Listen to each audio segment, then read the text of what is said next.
Now let's bring in Samira Sayed Rahman. She's with Save the Children Afghanistan. She joins us from Kabul. Samira, many returnees are exhausted and hungry, especially children or pregnant women are in need of food, medical care and protection. How prepared are the Taliban government for this influx of returnees? Thank you. The truth is that Afghanistan is not equipped to manage the scale and the speed of returns that we have been seeing over the course of this year. Since the start of this year, we've seen nearly 2 million people who have returned largely from Iran and Pakistan, and many didn't return by choice. These returns have been often, very sudden, involuntary, with people arriving at the border with almost nothing except the clothes on their back.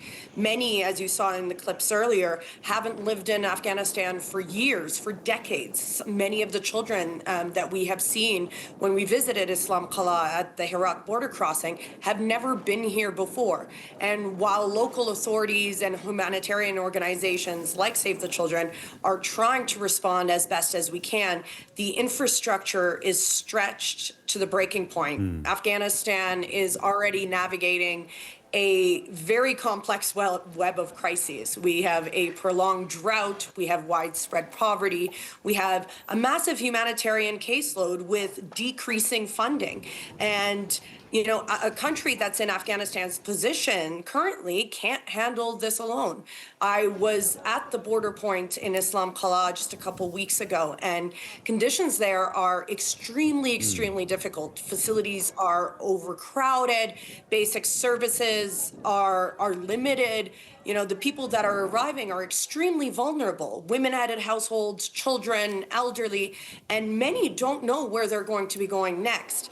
While there is coordination happening, while we are trying to meet, the needs of the people arriving at the border as best as we can, we just don't have the financial resources and the infrastructure to do that in the midst of all these existing crises in Afghanistan.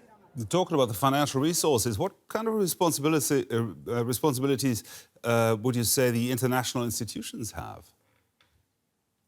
There's an immediate need for humanitarian assistance to address the urgent needs that the people are facing at the border, whether that is transportation to their points of origin or where they're going to go next, whether that is food assistance. Save the Children is providing child-friendly spaces at the border and psychosocial support to children. But what's really needed is the longer-term need for recovery, reintegration.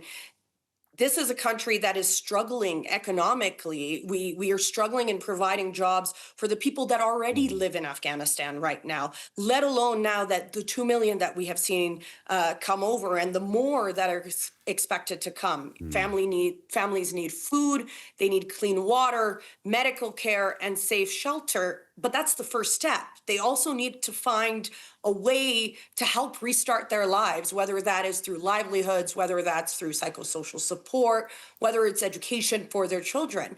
And what we really need is sustained international attention and funding.